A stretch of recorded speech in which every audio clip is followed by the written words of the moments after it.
मुंबई का एक हॉस्पिटल है जहां पर लगभग 14 साल की एक लड़की एडमिट है।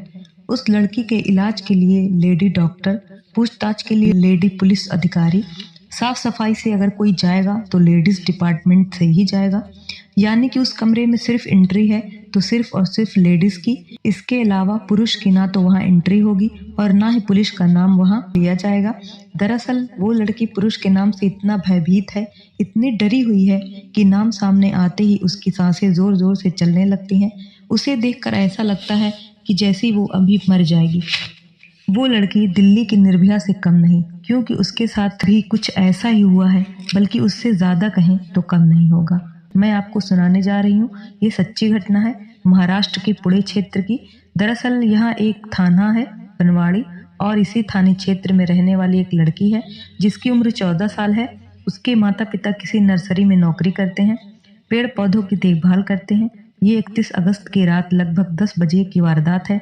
ये लड़की अपने किसी दोस्त से मिलने के लिए पुणे के रेलवे स्टेशन पर पहुंच जाती है। वहां जाकर उस लड़के का इंतजार कर रही थी। रात के 10 बज चुके थे मगर उसका दोस्त नहीं आया, जिसकी वजह से वो बेहद परेशान होने लगी।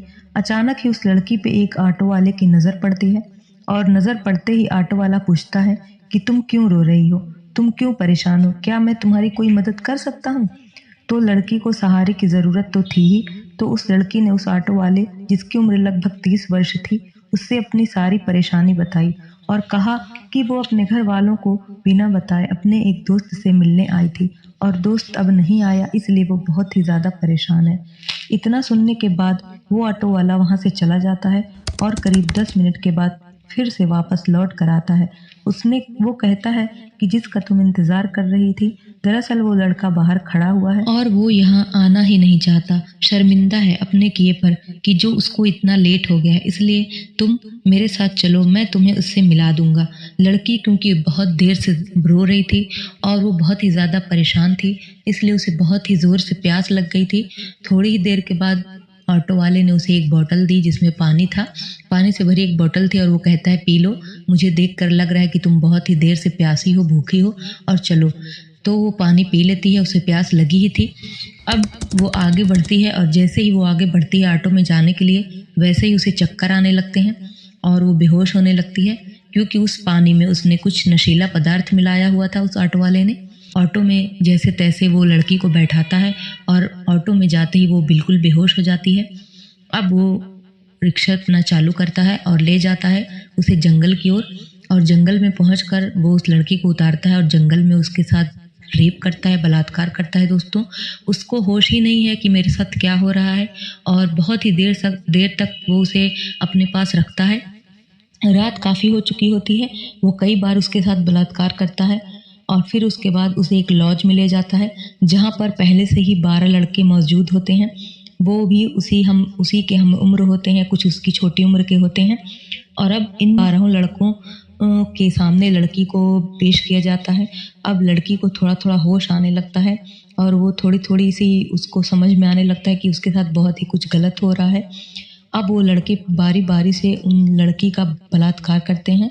12 लड़के अपने बारी का इंतज़ार करते हैं, बारी बारी से उसके साथ गलत काम करते हैं, और लॉज में सुबह हो जाती है इसी तरह से, और वो रोती रहती है, बिलखती रहती है। वो कहती है कि मुझे छोड़ दो प्लीज़, मुझे घर जाने दो, मेरे घर वाले मेरा इंतज़ार कर रहे होंगे, मेरे घर वाले परेशान होंगे।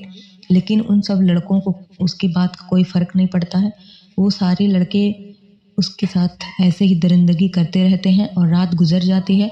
सुबह के टाइम वो बहुत ही ज़्यादा परेशान बदहाल हो जाती है, उसे प्यास लगी होती है, वो चिल्लाती है मुझे कोई पानी दे दो, लेकिन कोई उसे पानी नहीं देता है। उसी 12 लड़कों में से एक लड़का होता है जिसको उस लड़की पे तरस आ जाता है, और अब वो उसे लेकर यहाँ से निकल जाता है और उसे दादर स्टेशन पर लेकर छोड़ जाता है।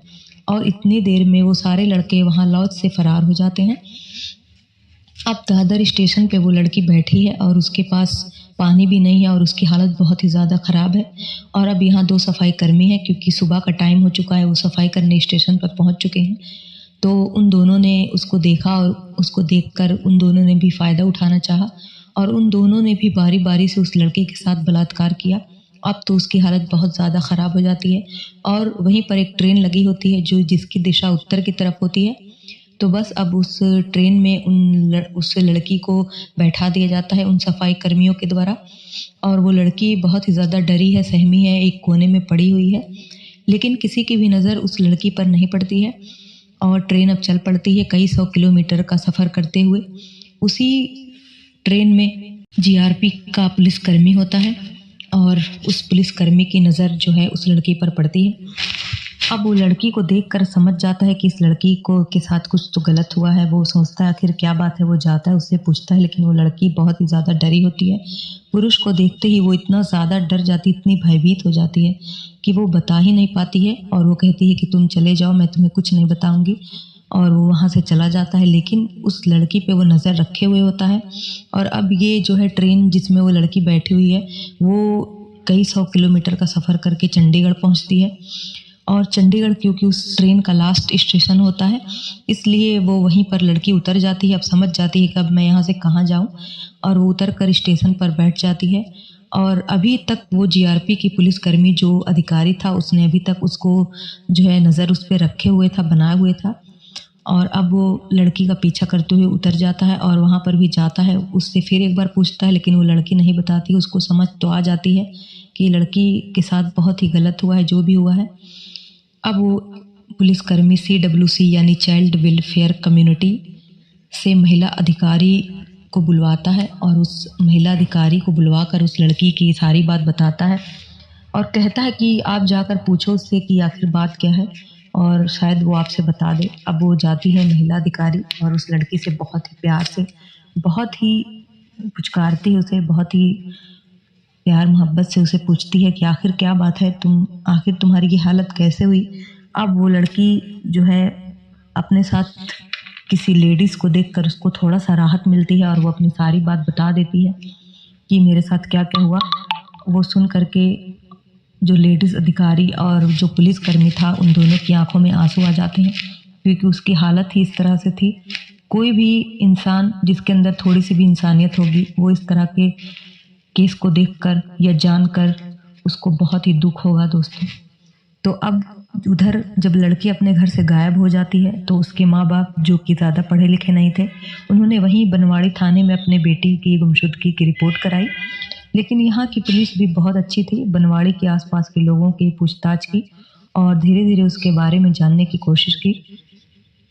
उसकी मोबाइल नंबर की CDR निकलवाई, उस इलाके में जितने भी CCTV कैमरे थे उनके बारे में पता करने की कोशिश की, मगर उस लड़की के बारे में कुछ पता ही नहीं चल पा रहा था।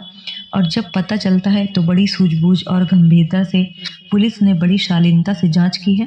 यानी कि इस वारदात में पुलिस की जितनी भी तारीफ की जाए उतनी कम है। जैसे ही चंडीगढ़ की पुलिस बनवाड़ी पुलिस से कांटेक्ट करती है तो उसके बाद वहाँ की पुलिस जहाज के माध्यम से उस लड़की को यहाँ ले आती है मुंबई, और मुंबई लाने के बाद उसे हॉस्पिटल में एडमिट कराया जाता है। जितना भी स्टाफ है सब टोटल का टोटल महिला स्टाफ है। उस लड़की के इलाज में, देखभाल में, उसकी हर ज़रूरत में लगा हुआ है, क्योंकि वो लड़की पुरुष जाति से डरी हुई है, घबराई हुई है। इसके बाद पुलिस ने इस मामले की पड़ताल शुरू की है तो 100 से भी ज़्यादा CCTV कैमरे को खंगाला गया और छानबीन करते करते आखिरकार पुणे के रेलवे स्टेशन पर एक ऑटो जाता हुआ मिलता है। उसी में वो लड़की थी और उसी ऑटो का नंबर उस CCTV कैमरे में कैद हो जाता है।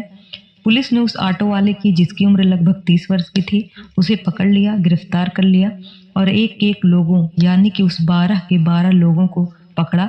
और उसके बाद उस लड़की ने जो अपना बयान दिया था, दादर रेलवे स्टेशन के उन दोनों कर्मचारियों को भी पकड़ा गया।